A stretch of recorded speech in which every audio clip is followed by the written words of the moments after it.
it has to be the exam. Mark? Yeah, I quite like this at the moment, that we're kind of in a big group, you know, and it feels okay. And there's a number of things that I'd like to analyze over the next 27 minutes that we've got left. And maybe one good place to start with, yeah, and I'd like to just see how this goes, you know, in the full group, rather than putting you into breakout rooms, yeah, and see how this works. I'd like you to, you know, if you could say, what was it about Ken's presentation that was so memorable? Because when I was going through the whole chat in the 15-minute break, the adjective that came up more than anything else was the word memorable. And so I think it would be quite nice to start with actually the way that Ken did the talk, because basically it was a presentation, and there were certain techniques that Ken used in order to involve us and engage us. Yeah. So could we have like a little bit of time? I could put you into breakout rooms now, but I quite like it, keeping it in. I love looking at all the faces, you know, like, and I like just keep it here, keep it plenary. Yeah, no, I thought we'd keep it plenary. Yeah. And so if people could just come up one after the other and say, you know, just focus on a technique that Ken used, because one thing that we do, all of us, don't we? And we do this at Sol at the end of the week, when they do their presentations. Yeah, we ask people to give presentations. Now, what would be nice now would be to talk about what made Ken's presentation a good presentation. Ilona? Yeah, it was actually something I wanted to talk about a few minutes ago. Thank you, Ken, very much. And I think there are 2 points. On the one hand is the perspective of a teacher. On the other hand is the perspective of a teacher trainer. And there are brilliant speakers among you, and some teacher trainers with a lot of experience, and some of us coming into the just at the beginning of the journey, or becoming maybe teacher trainers. So what I very much appreciate about Ken's presentation is the overall layout of it, which means to give a bit of background of himself for some of us that were not so privileged to have known him before, and to personalize, to get us involved. So a bit of past, a bit of history, then outline what we are supposed to be focused on, give examples, let us think about our own teaching backwards, think back, and also think forward. And I took some notes so that I don't forget what I wanted to say. And there were some ideas, some important ideas, and also lessons learned. What are you taking out from this? And remind us at the end, do you remember what I have spoken about? So I believe all of us thought back about our first year of teaching, maybe the last one, maybe something in between. He made me think about, okay, how can I be memorable while teaching online? Because that's most of the teaching of all of us, for me, within the last maybe 4 years now, which for me is a lot more difficult than face-to-face classes, and maybe for most of us. So really think about it from the perspective of both listener, student, teacher, presenter, and teacher trainer to be in the future. And I think it had everything. So I took a lot of notes because I need time to come back to it. So thank you for that, because there were many brilliant presentations, but I think that with Ken, it made me think about the layout as such. I don't know why it happened today. Maybe it just made me think, maybe it was also connected with the task we got to observe all this. But yeah, so that's that was kind of important for me. I really appreciate that. That's lovely. Thank you. I think you summed it up perfectly, Ilona. Everything you say, I totally agree with. I thought that was a brilliant summation of what Ken did. And I thought it really connected. I felt a real connection and to how I feel about teaching. You know, the things that haven't been so great and haven't worked so well, and I felt that sense of connection as well, which I thought was quite special, really. Yeah, I think it links in with what Mark often tells us. You know, we need to observe how we observe ourselves if we can, and the way that we're teaching. And then you look at things and you just think, yeah, there's better ways of doing that. We can be more animated in what we're actually doing. And yeah. But it just, hearing somebody say those things just reinforces some of those thoughts. I think it's important I mean, it's easy for me to say because I don't have classes every day. You know, when you, the last one, be memorable, people go, oh, for crying out loud, I'm doing my best, you know, but it isn't, I hope I made the point, it isn't walking in and going, hey, I'm here, you know, it's actually doing something that the students recognize you are actually trying to help them. And it doesn't have to be a big performance. I think David would agree with this. I mean, David wrote something very nice, that thing you wrote on Facebook, absolutely brilliant, that you wrote the other day or yesterday. You know, the comparison of teachers and actors. It is not that teachers walk in and be like an actor. Absolutely not. The skills are absolutely different. Although I would always say the one skill that is the same is that you need to be prepared when you walk into a classroom. Where I always make the comparison with the actors who worked in my company, who would always arrive half an hour before the class, before the rehearsals, and do warm-ups, you know, and do some verbal jousting with other actors. At the same time that I was directing them, I was working in a further education college where all the teachers smoked in the staff room, would put a cigarette out and go, right, I'm going to teach now, and walk into the classroom, which is not a good idea. And actors would never do that. Well, I'm sure some of them would. You know, my friend Nick Ridley, his father Arnold Ridley, who was in Private Godfrey in Dad's Army, if anybody knows that program, famously, you know, used to drink a bottle of wine with his pre-show meal and then have a bottle of brandy in his dressing room. So some actors don't have a great attitude to that, but generally speaking, I don't think teachers can do that. I've had a bottle of brandy with me before now. So I'm rambling a bit here, but sorry,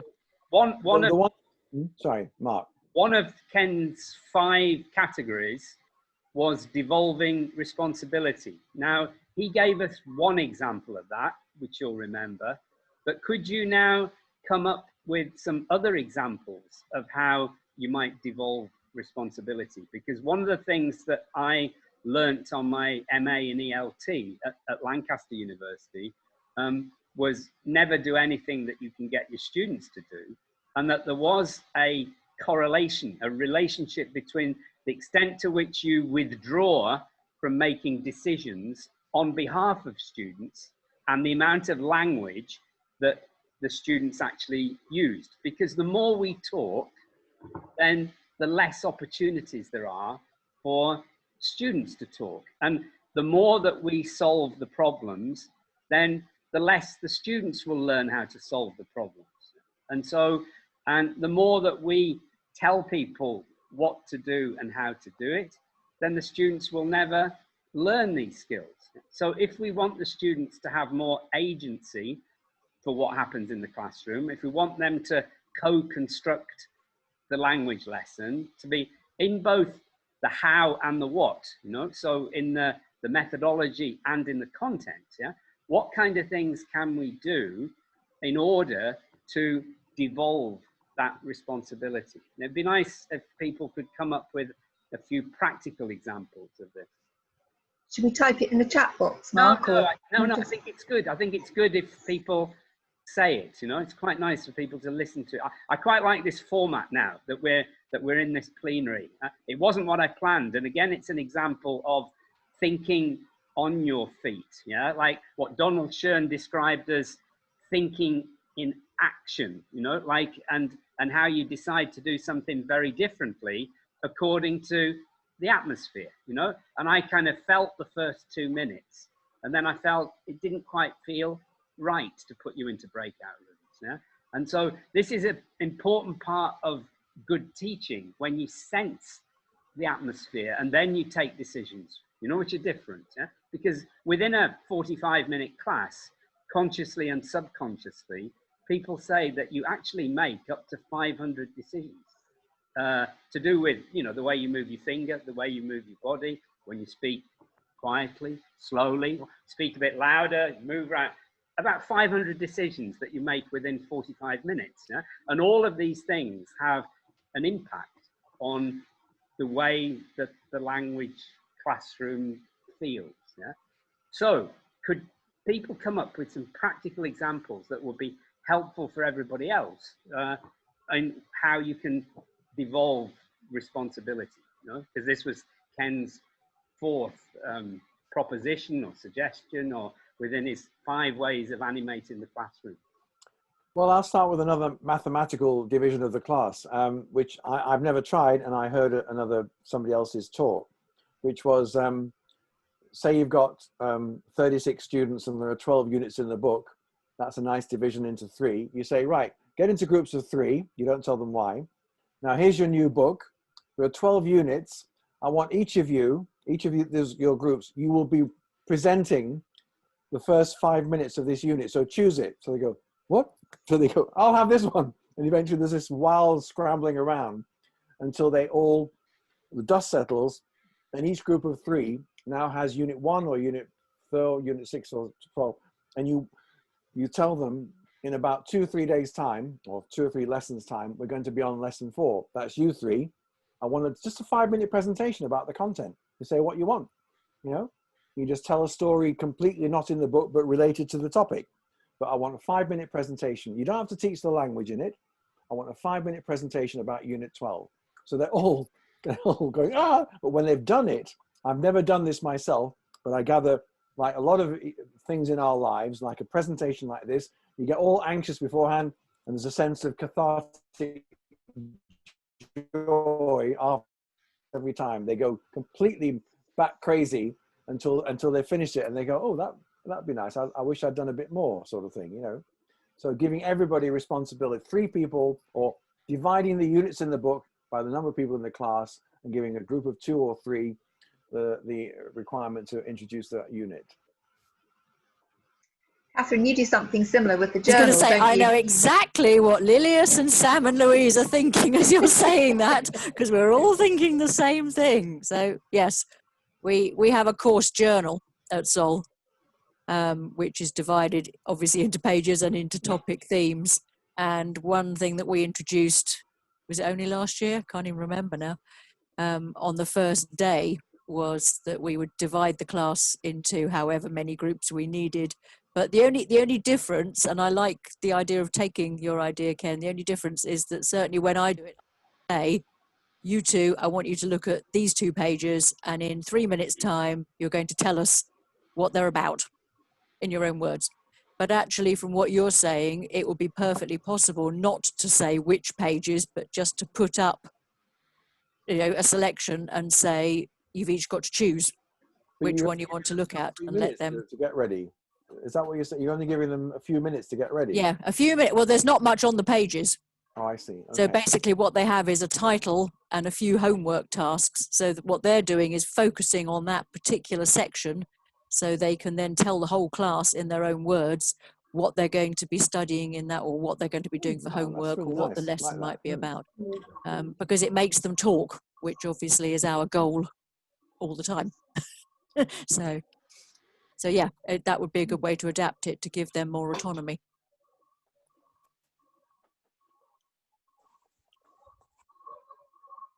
I was also thinking about this idea of groups and putting them into groups. And when you were saying about, you know, you maybe pick 10 students that you know are going to be stronger. Again, we might be able to do that, but certainly on a first day we wouldn't, because we don't know where they are. I think the requirements of a 1-week course are so different. I mean, you know, we're talking about a class that's going to be together like for an hour, 2 hours a week in a non-English speaking environment. I mean, that is the key, which I haven't mentioned at all so far. But the reality of, like, my German classes, I had this wonderful 2-hour class on a Wednesday evening. By the following Wednesday, I couldn't remember a single thing about the previous Wednesday unless I worked really, really hard in between. You know, that awful slippage time, which you don't have. You have that wonderful, that's the point of an intense course in an English speaking environment. Is so good. So good. But in some situations, obviously, depending on who we have in a class, because we do get classes where the students have come from the same school or the same class and they know each other. And we do have a lot of classes where they don't. They might have come from the same school, but they're in different classes. They might have come from different schools. They might have come from different countries. So around that, I'm sure there would be ways to give the students the chance to organize their own groups. If we wanted 4 groups in the class, to say, I need you in 4 groups, but I want you to organize yourselves, and it's entirely up to you how you do it. And somebody Would be very mentioned interesting to a see. bit earlier, who mentioned about the less, let's get this right, students who are less proficient in the language but have better organizational skills. I mean, there are definitely people like that. You know, I remember when I was at my history teacher at school, who was one of my friends, his form had a very difficult student in who was just, he had anger management. I mean, looking back now, we would probably describe his problems in different ways, but he got angry very quickly. So Ernie, the history teacher, put him in charge of collecting. We had to pay some money for some charity every month, and he put him in charge of collecting the charity money. And he transformed, giving that little responsibility for the first Monday of the month to know that he had to go around and collect the money and bring it all back. It just changed his behavior. Giving people, you know, I thought you were going to say What? threatening people. He probably got more money than anybody else. That's what I was afraid of. He had anger problems, so anyone who didn't pay the money was in big trouble. Yeah, reminds one of Bob Geldof at Live Aid. Remember, just pay the bloody money. You know, put him on the television screen. I'd love to hear some ideas from some of the rest of you who are teaching too much. your Can own I add students. something? Yes. Yeah. So one thing that I tend to do with my students is I don't only look at how to divide the groups and then how they work within their own groups, but I also think about how to do some self-monitoring techniques. So how can they, so not only looking at us as the ones who will provide feedback in the end, but also as them within the groups, but also among the groups of how to provide feedback to each other. And then in a way also have that kind of a responsibility. So that's one of the things that I tend to do with the groups too. Yeah, I like the idea. Yeah. Where are you from, Alma? I'm from Bosnia and Herzegovina, from Sarajevo. Okay. Oh, Sarajevo, what a wonderful city. Thank you. No, it's a beautiful city.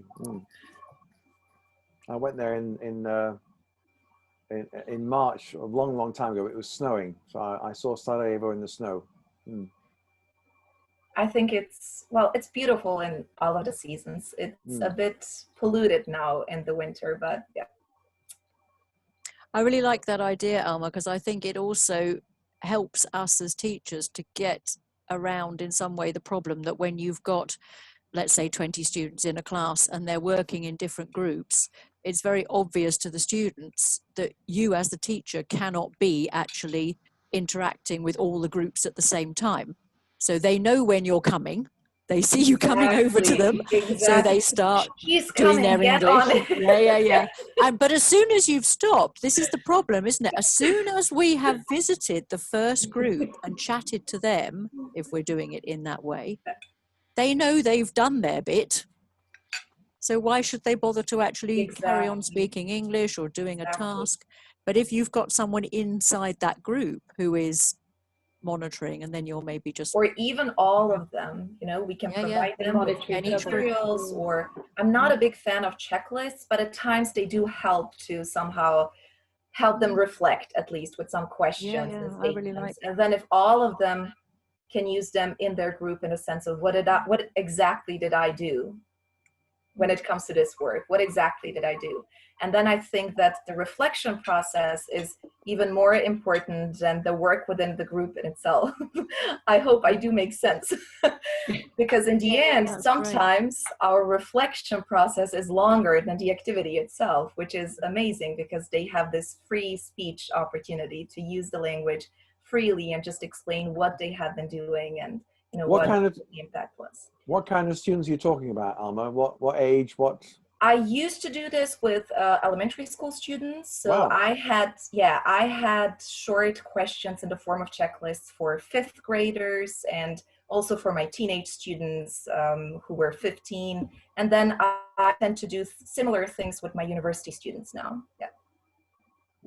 So you teach in a university now, and you use. I do now. Yes, I do now. Yeah. Wow. But doing it with elementary students. Woof.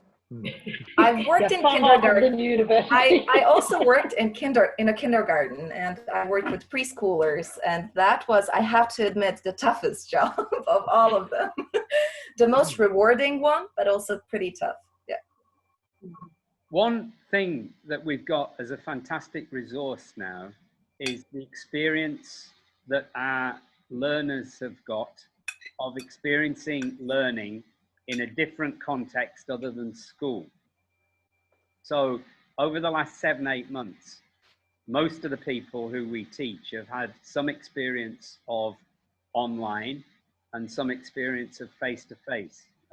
Whereas before, they just went to school and didn't really think about it much, about how learning takes place. And they did what the teachers told them to do, and they got on with it, you know. But now they've had experience of actually being at home and learning, then we could actually draw on that experience now in terms of what did they find useful, what wasn't useful, you know, to actually draw on them now for how to do good online teaching. So to involve them in discussions about how can we make online teaching better. During the first lockdown, what wasn't very good? What have we learned from it? How can we do it better now? And you really draw on your students, your children's experiences of it, and let that feed into the way that you work now. You saw 1 or 2 moments during Ken's presentation where you were helping Ken with the technology, you know, and people were saying, do this, do that, go here, click on there, click on there. You know? Now, that's an example of that, you know, like where you're actually, you know, you're not, and in some ways you can argue that the more things go wrong, the better it is. Yeah. You can also argue that the worst course book is the best course book. Yeah. Because the worst course book is something that you will talk about a lot, you know, about how to make it better, you know, and it becomes something that you discuss. You know, the course books are just that they're there to as a tool, you know, to help us learn, and they shouldn't become the kind of masters, you know, that they serve the learning process. But back to this question of the students now have kind of had experience of being at home. They've had to manage their own time in a way in which they haven't had to do that before.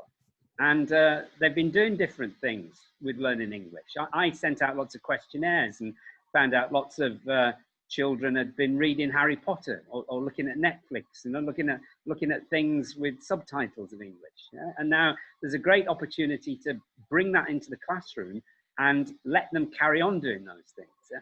And also, I'd like to ask dictionaries, like if we're going to teach people how to learn, then to teach people how to use dictionary, first of all, to like dictionaries or to love dictionaries, you know, or to really see the dictionary as a great resource in learning a language and bringing dictionary work into the classroom. Now, do any of you teach your students how to use dictionaries? Ooh, good question. You mean what, online ones or real paper ones? Any. What? They just use Google Translate. Yeah.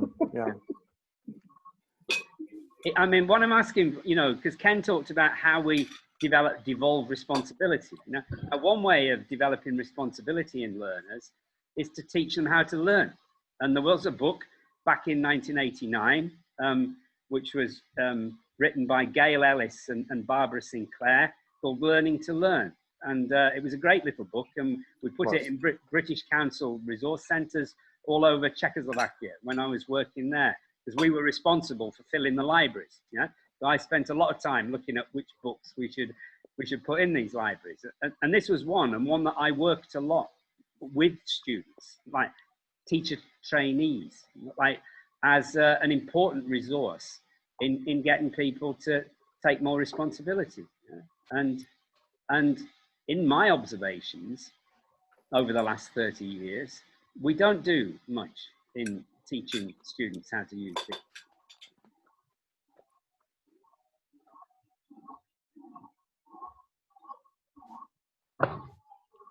Or how to use the slightly higher levels, how to use Michael Swan's practical English usage, for example, yeah? So that becomes a text that we get students to look at, you know, and be interested in, because he collected fantastic examples and ways of teaching grammar, which were a bit easier than a lot of the grammar books that were available, which were not pedagogical grammar books. They were grammar books for kind of, you know, academic expert, you know, very complex things that nobody could understand, right?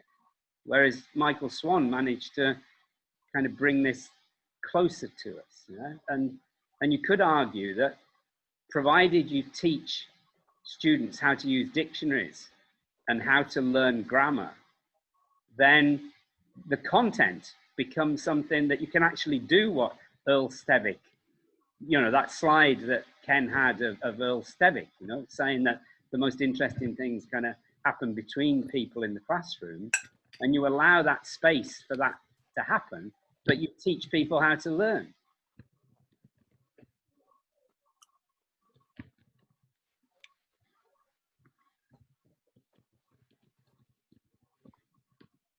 What we're saying about getting, it's very mundane here, but making students responsible for things, depending on the activities and things, you can get them involved in setting up the classroom, sorting out how you want things to be, because even at lower levels, just moving chairs, moving tables, opening windows, closing windows, this sort of thing does involve them in the language.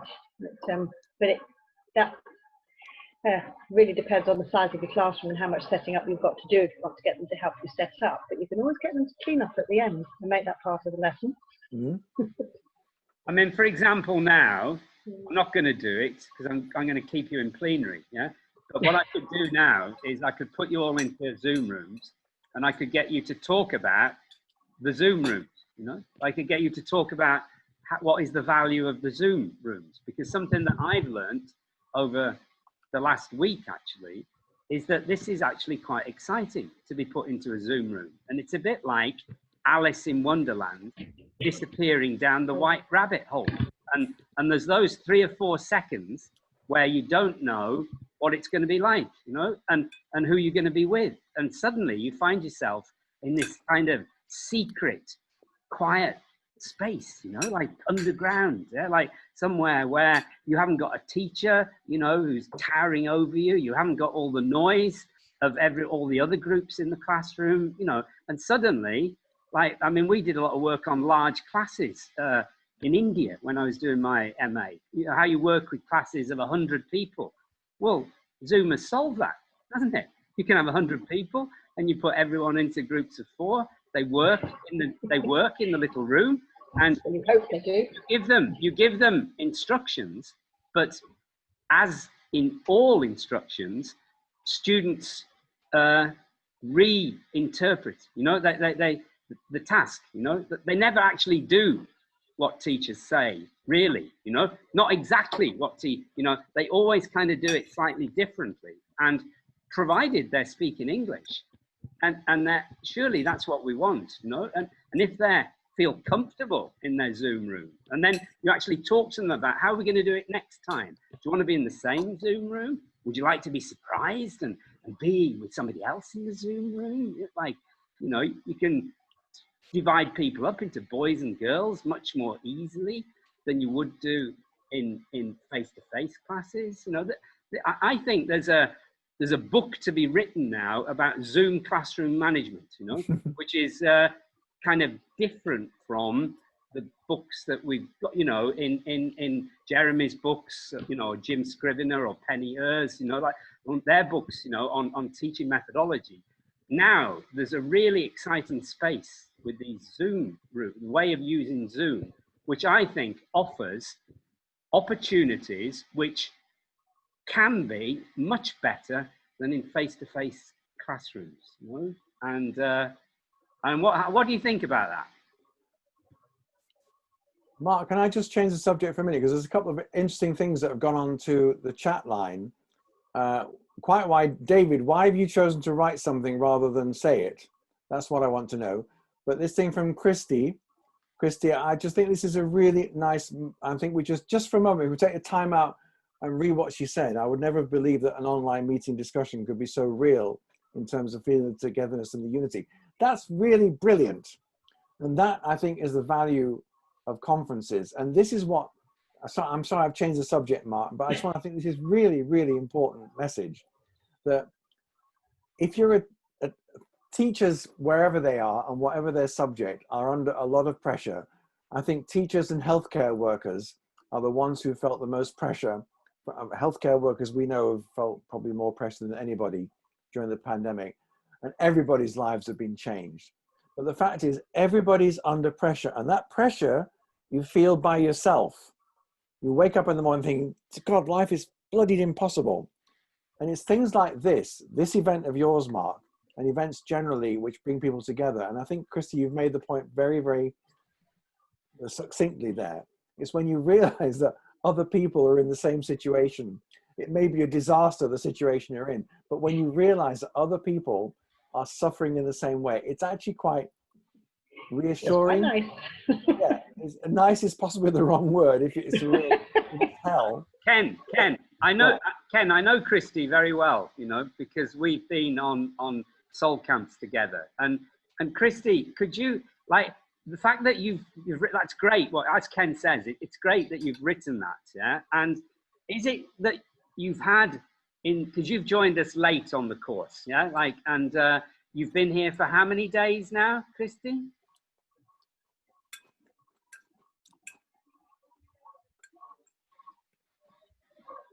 Here on the sessions, Mark. Yeah. How many days have you been with us now? For? I think that it's the second day.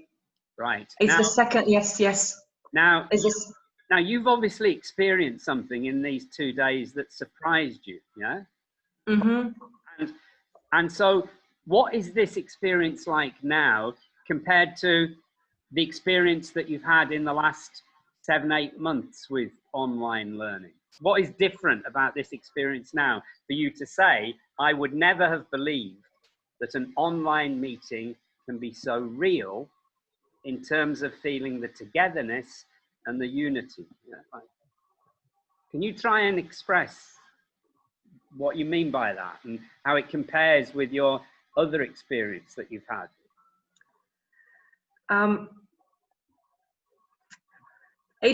I think that that everybody is present. We are in different. Everybody is totally present and is here, and try to understand and and everybody wants to be wants to understand and wants to be understood. And as I wrote, that we are like-minded people, and we are connected in this way. It doesn't matter where we are. Somehow we are connected, and that what was a surprise for me. I actually think you've used this word presence, and Jeremy has just written an article that he actually, I think he sent it to you as well, didn't he, Ken? The article that he wrote about presence, you know, what he's noticed in the lockdown folk that he's been involved in since March, and all the discussions that we've been having on Thursday nights, Ken, about what is so special about this now. And it is to do with the intimacy and the connectedness and the level of concentration. Now, can everybody just look at everybody's faces? Just now for a minute. Just look now into everybody's eyes. Now, if you think of face-to-face workshops, how often is it that you are in a position where you can see all the people like this in one go? You know, like when do you have a workshop like that? I can't think of a workshop, yeah, when there's this level of concentration on what people are saying. And it is also to do with the fact that because of the sound, you know, like that sometimes the sound is not as good with some people as with others, that you make, you know, you make the extra effort to try and listen to what people are saying. So the level of listening, I think, is stunning in this online space. And I have been amazed, actually, and excited by what is possible, you know, because I now realize you can do fantastic teacher training courses on, you know, I'd never have had the confidence to do this, actually, you know, like I kind of had this idea a couple of months ago and I wasn't sure whether it would work or not, yeah, but I realize now that it's totally possible. And I've had some of the greatest moments of my teacher training career in the last 3 weeks on this course. And it's to do with this level of, you know, we're all kind of together somehow, you know, and this word present, you know, and I realize that actually I find it difficult when I'm watching everyone and some people, you know, are kind of, you know, like that actually affects the classroom atmosphere. I don't know if anyone else feels this at all, but in terms of, it's so much better when everyone's looking at each other. And if you can imagine that if half the people now were doing this,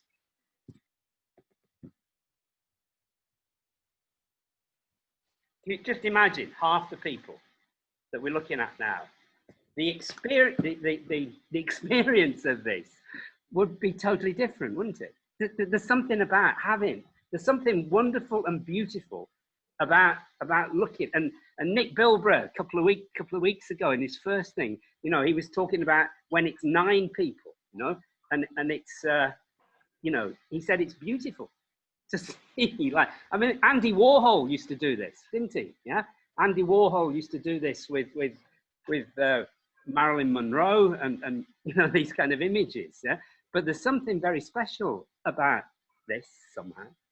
Somebody else say something about this. I don't want to.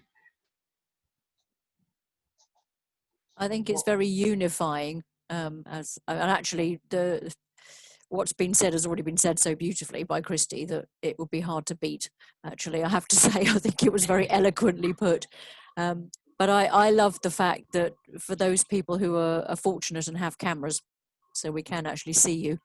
It's a great shame that not everyone can, of course, is this lovely feeling that I can look at your faces and behind you, there's a whole world.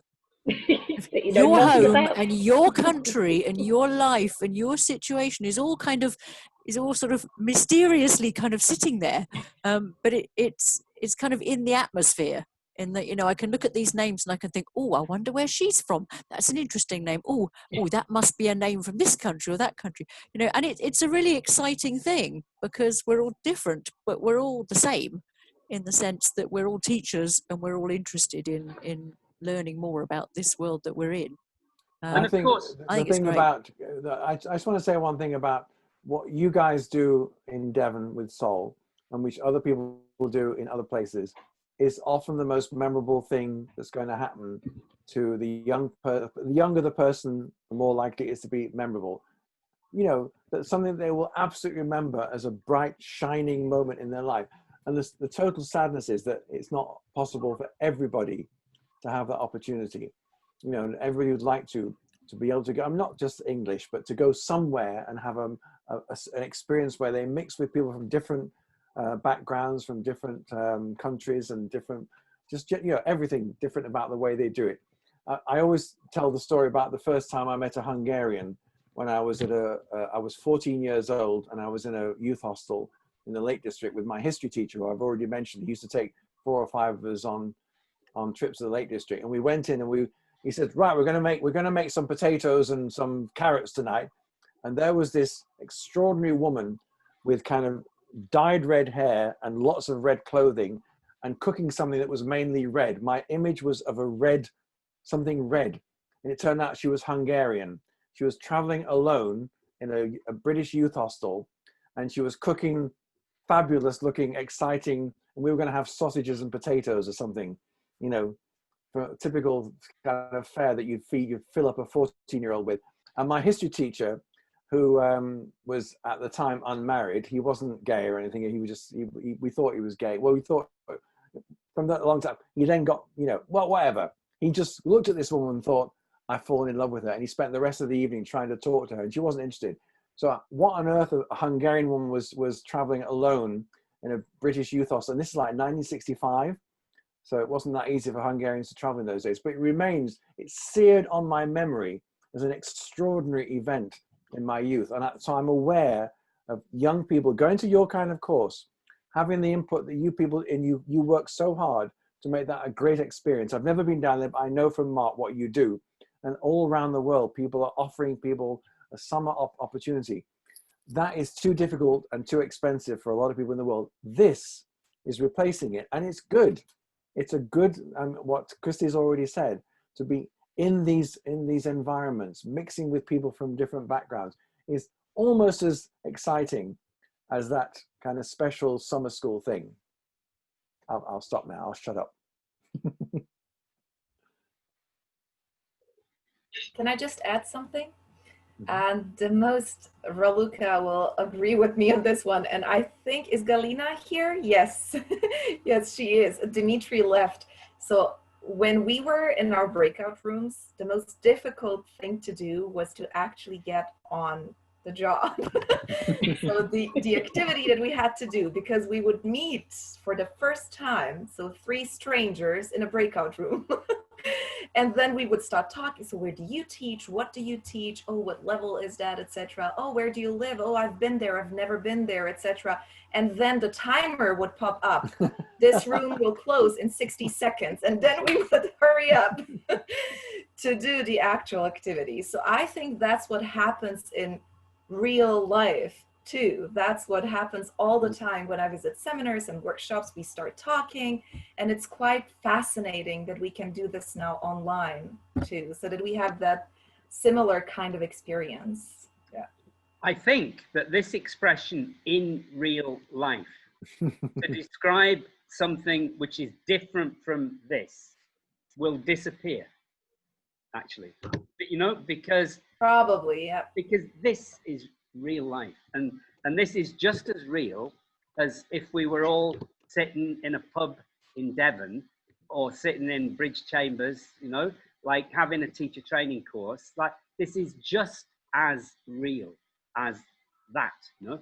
And in many ways, this is more intimate, you know, because the levels of concentration that I've experienced in the last hour are actually the energy that is in this room. The level of the energy is greater, honestly, than it almost ever is in a face-to-face room like this, you know? And I've been trying to analyze this over the last few days, and it, you know, it'd be just interesting. Other people, could other people say something about this, you know, like how they feel? Yes, Alexandra. Can I say something? Hi, and thank you, Ken. It was lovely listening to you again. And I'm not sure, but I might be the only person who's not surprised that there's a connection, a real connection. And I might have mentioned in previous meetings that I worked with people online since 2018, with people who are in different countries. And I was working on this project, and we'd have weekly meetings and everything, but we'd never met. So at some point we had an event in Brighton, a fundraiser. So we met in Brighton for the first time. And the only thing we could say then, it was, oh, now we know how tall we are. We've got heights. That's the only change that the face-to-face meeting brought. But I think, like when we were talking about why is this, why is the atmosphere so nice? Why do we feel like coming again, and the FOMO thing and everything? I think it's the crowd. I think it's something parties can teach us, as in you need a good crowd for a good party, and a good crowd for a good training event. and good moderators, facilitators, everything. But I think it's a nice crowd, and we're here because we want to, so we're motivated, and we needed this. But Ali, I got a question about this, because you mentioned a good crowd, and I've never understood why it is on the first day of a new group that some people say, oh, they're a nice group, or they seem a terrible group, or something like that, because actually how you develop a group it's the facilitator's responsibility. How you create the conditions for this is opening the rooms before and after. It's by having a nice email every day. It's by having yoga and campfires and quizzes and so I don't think this is anything to do with Mark Andrews. I think this is to do with how you actually, there's ingredients of how you build atmosphere. There's a book, I've had this book, I've been reading this on the tram for the last 3 weeks, taking Ronan, when I come back from taking Ronan to the nursery, yeah? And this book, it also comes out of Lancaster, actually, because she wrote her PhD with Mike Breen, who was one of the pioneers of communicative language teaching. And she interviewed lots and lots of teachers, about what makes good language classes, and I, when was it? 11 years ago, she lives in Australia. I invited her to ITEFL Hungary, and I took her around schools, and we spent a lot of time, together. And she wrote in here, to Mark, a valuable and valued colleague and friend who has made my first visit to Hungary a truly memorable, in Ken's word tonight, a truly memorable experience, yeah? And her book, yeah, in here, it's all about how you build a group, and I have done about 85 summer schools and winter schools in the last 30 years. I did one with Ken in Serbia, and Ken brought his guitar, and I met him at Belgrade Station, and it was just after England had got knocked out of the World Cup. and I remember us. We'll never forget. I remember us discussing it, yeah, on the bus, and Ken brought out his guitar and sang songs, and it was lovely at the summer course, and it brought people together at the beginning. And Ken, you heard how many songs Ken has written. I was amazed, Ken, that you've written 250 songs. Yeah, a lot of them are only 4 lines long. They're, there's about 100 of them are for primary, Yeah, but that is how this happens. And Anne had the wonderful idea to have a campfire. She wrote to me on the first Friday of the course. So like she said, Mark, I can't, I'm obsessed with this course. I keep thinking about it all the time. And what do you think? And let's have a campfire. Yeah, like. And I said, yeah, let's have a campfire, and we had it that evening, how you, the glue, and I'm trying to get you to think about this by talking. I've asked you to talk to 3 people, about the course, and what it is that creates this intimate atmosphere. But I don't see why it's not possible for any teacher to do this with their learners, with their classrooms. And when you're training people to be teachers, we don't spend enough time on classroom dynamics. It was 1992, I think, wasn't it, Ken, when Jill Hadfield, yeah, like wrote her book on classroom dynamics. And that came out of, she wasn't going to write about classroom dynamics, but she just wanted to find out what the problems were in classrooms, like why things didn't work. And she ended up then writing a book about classroom dynamics. And this is what Judith Hanks is interested in, and that's why I wanted her to come on the course, because she's so interested in quality of life. And then if you put quality of life as the main thing that you try to achieve, instead of having the main thing, how do I teach English in the most efficient way? Okay, now if you have that at the top, how do I teach English in the most efficient way, then I think you don't do this properly. Like if you put, how do I achieve quality of life in the classroom that makes the quality of life better for the students, better for me as a teacher, you know, so that I experience quality of life when I'm at school. And not that I kind of say, actually, I kind of survive school and I earn money, but actually my quality of life is when I'm not working, you know? My quality of life is when I'm not at school and I go to school in order to earn the money so that I can have quality of life somewhere else, yeah?